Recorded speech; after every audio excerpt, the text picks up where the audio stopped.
کئی دنوں تک اس کی لاش سڑک پر سڑتی رہی، لوگ پریشان ہوتے رہے، یہاں تک کہ اس کے اپنے لڑکوں نے بھی اسے چھونے سے، گھر میں رکھنے سے منع کر دیا۔ ارے ابو لہب کے بیٹو، اپنے باپ کی لاش تو ٹھکانے لگاؤ، بدبو سے لوگ الٹی کر رہے ہیں۔ اب آتے ہیں آیت نمبر 2 پر۔ ما اغنا عنہ مالہ وما کسب، نہ ہی اس کا کوئی مال اس کے کام آیا، نہ ہی اس کی کوئی اولاد اس کے کام آئی۔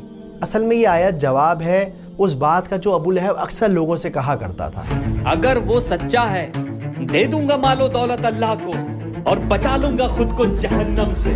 اب یہاں نوٹ کرنے والی بات یہ ہے کہ یہ جو کسب کا لفظ ہے اس کا مطلب ہوتا ہے کمائی کے، ارننگ کے۔ کبھی کبھی لوگوں کے پاس بڑا پیسہ ہوتا ہے، باپ دادا نے ان کے کما کے چھوڑا ہوا ہوتا ہے، پر یہ کسب کا لفظ استعمال کیا جاتا ہے اپنی کمائی کے، جو آپ نے خود کمائی ہے۔ آپ صلی اللہ علیہ وآلہ وسلم کی ایک حدیث ہے جس میں وہ کہتے ہیں کہ انسان کی سب سے بہتر کمائی اس کی اولاد ہے، اور جس طرح سے ہم دیکھتے ہیں کہ اس کی اولاد اس کے کام نہیں آئی۔ اگلی آیت کی طرف بڑھتے ہیں، آیت نمبر 3۔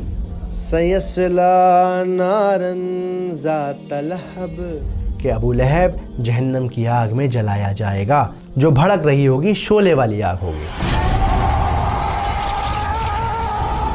اب ہم بڑھتے ہیں چوتھی آیت کی طرف جو ہے وَامْرَأَتُهُ حَمَّالَةَ الْحَطَبِ، اور اس آیت کا مطلب ہے کہ اس کی بیوی اپنے سر پر ایندھن اٹھائی ہوگی۔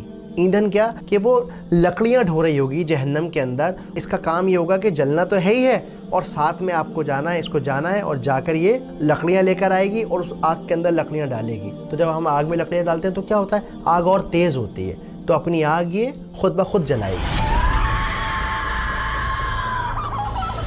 لیکن یہاں مزے کی بات یہ ہے کہ اللہ تعالیٰ یہ بھی کہہ سکتے تھے کہ وہ جہنم میں جلے گی، وہ جہنم کا عذاب زندگی بھر جھیلتی رہے گی۔ یہی کیوں کہا کہ وہ لکڑیاں لے کر آئے گی؟ دیکھیے یہاں سمجھنے کی بات یہ ہے کہ وہ اپنی زندگی میں کیا کرتی تھی۔ آپ فکر نہ کریں، اب جو میں کہتی ہوں وہ کرتے جائیں بس۔ تو وہ اس دنیا میں اپنے ہسبینڈ کی نفرت کو فیول کرتی تھی، اس آگ کو بڑھانے میں اس کا ساتھ دیتی تھی۔ اسی وجہ سے اللہ سبحانہ و تعالیٰ نے آخرت میں اس کا عذاب یہ رکھا ہے کہ جاؤ، جا کے لکڑیاں اٹھا کے لے کے آؤ، ڈھو اپنے سر پہ اور اپنی آنکھ کو خود بھڑکاؤ۔ اب یہاں پہ ایک اور ضروری بات ہے، بہت ہی امپورٹنٹ بات ہے۔ جب بھی آپ نماز میں سورت کو ریسائٹ کریں تو ایسا نہیں کہ آپ گئے وَامْرَأَتُهُ حَمَّالَةَ الْحَطَبِ، نہ نہ نہ نہ نہ۔ ہمہ ایک پاورفل لفظ ہے، بہت ہی زیادہ اس کے اندر اثر ہے، ویٹ ہے، تو آپ جب بھی پڑھیں گے آپ کو اس پہ زور دینا ہے۔ وَامْرَأَتُهُ حَمَّالَةَ الْحَطَبِ۔